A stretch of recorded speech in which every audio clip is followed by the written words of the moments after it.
Elaine, who was asking the question there, our Buccaneers reporter joins us here. Bruce Arians obviously doesn't want to talk about it. What is the latest about Antonio Brown's incident and the NFL's investigation, Jenna?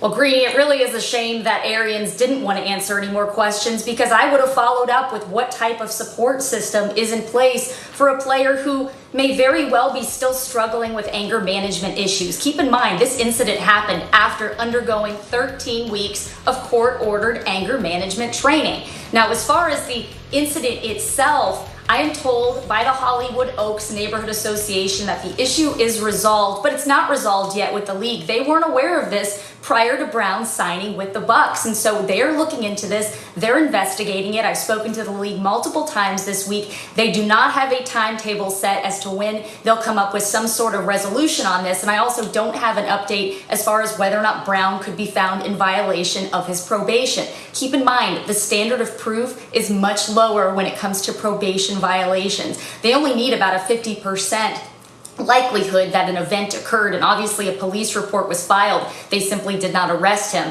but they only need a low standard of proof to discern whether or not he could be found in violation. So Arians obviously doesn't feel like talking about it, but what are you hearing from other players on the team and other personnel just about the way AB has been around the team since he joined them?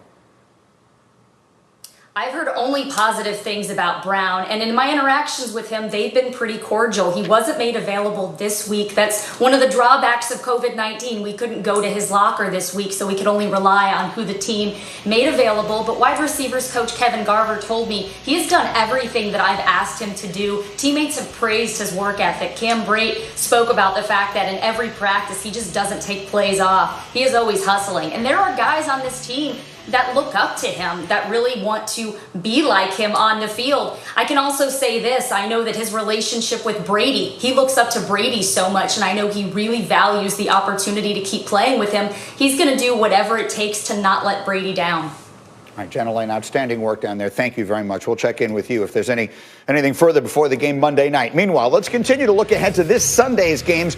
Rob Ninkovich, we've got Derrick Henry against the Ravens. He's going more or less 100 yards rushing for Henry.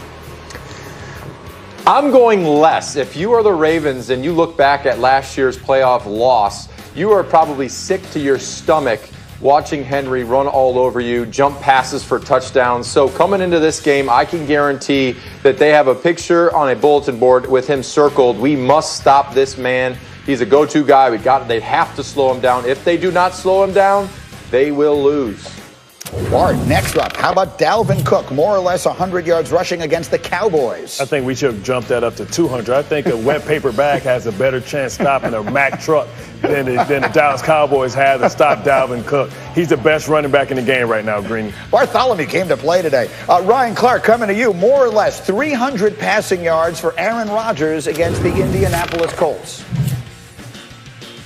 It's going to be less. And listen, Darius Leonard is all upset at Aaron Rodgers right now, so you know that he'll play a great game. He's going to be a guy that's going to be tasked with stopping Aaron Jones, both in the run game and pass game. And Matt Eberflus, the defense coordinator of the Indianapolis Colts, understands how important Devontae Adams is. They can roll coverage to him. They can play cover two, the force shorter throws, and allow that defense to get pressure on Aaron Rodgers. And you can't forget about the Indianapolis Colts run game against the defense of the Green Bay Packers. That's the way to keep the ball away from Aaron Rodgers and that offense. All right, I want to stop down on this game a little bit because there's a lot of it that interests me. And Diana, I want to start with you. Devontae Adams is such a critical piece of the offense for Green Bay, and he's banged up. What do we know about his status? Yeah, he is a significant piece. We know that he's Aaron Rodgers' favorite target. So on Wednesday, he was limited at practice, and yesterday he didn't practice at all. Today we should find out a little bit more. But, you know, the Packers have been really conservative with their players this season in terms of injury. And what I mean by that is if the player is right on the borderline, they tend to keep that player back. Now, Adams did tell the media that he feels good, that the ankle does feel good, but this could come down to a game time decision on Sunday. But I think for those fantasy football fans out there, they should be very cautious here. All right, so that's obviously critical for them. But RC, let's look at the Packers for a minute here, because people are talking about them like they're right back where they need to be.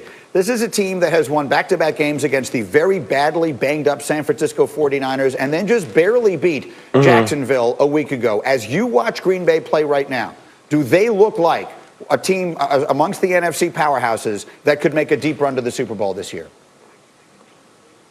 No, to me, the Green Bay Packers are and also ran. We will remember them. We would think that they were a good team. We'll talk about them in the offseason to see what they can do to take that next step. But this team doesn't win the championship. This team doesn't win the Super Bowl. And when you watch them play defense, now they're missing some of their corners. They still continue to get ran through, as we saw with the Jacksonville Jaguars and James Robinson. And they are so heavily reliant on Devontae Adams to make plays offensively. I just don't believe that this team has enough. And you talked about it in the offseason, Greeny. They need to do more. They need to add more. Bart, everyone came on this show and said, you know what, they have to get another piece before the trade deadline, and they did nothing. They thought it was enough. They thought they had arrived. They felt like, you know what, with the people in the locker room, we can win, and they're wrong. And sometimes when you're wrong, you waste a great career of one of the all-time great quarterbacks in this league. And that's what we're watching with the Green Bay Packers. They're good enough to be talked about. They'll be good enough to be a factor, but they'll be sitting at home watching the Super Bowl with us because they won't have what it takes to make it there. I'm so glad you said that because I think it is exactly right.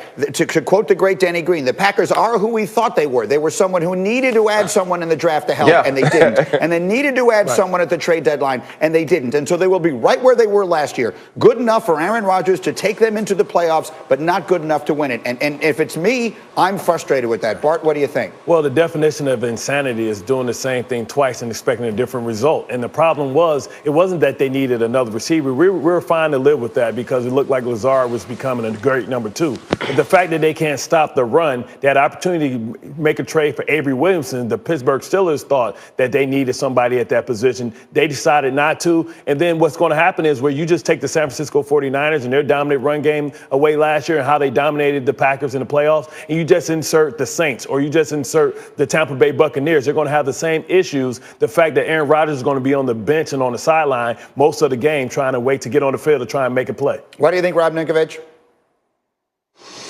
I disagree. I think that they could right the ship. They're the 10th ranked run-stopping defense at this point. So there's 22 teams that are worse at stopping the run. They're in the top 10. They are at 10. So if they could get a couple pieces back and get healthy, they can protect Aaron Rodgers. When you have a guy like Aaron Rodgers, you have a chance. So if you have a chance every single year, you're going to we're all talking about Seattle, and they're the 32nd ranked defense. So if you can get the defense, they're in the middle of the pack right now. If they could jump maybe a few teams, 5 teams, and get into the playoffs and make a run, I think that they have a chance because of Aaron Rodgers. Diana, final thought. What are you seeing? I appreciate what Rob is saying in that comparison to Seattle, but look at what Russell Wilson has in terms of weapons. We saw it on display last night. I think we're always going to look back on this, that this is the season that the Green Bay Packers took full advantage of Aaron Rodgers, making lemonade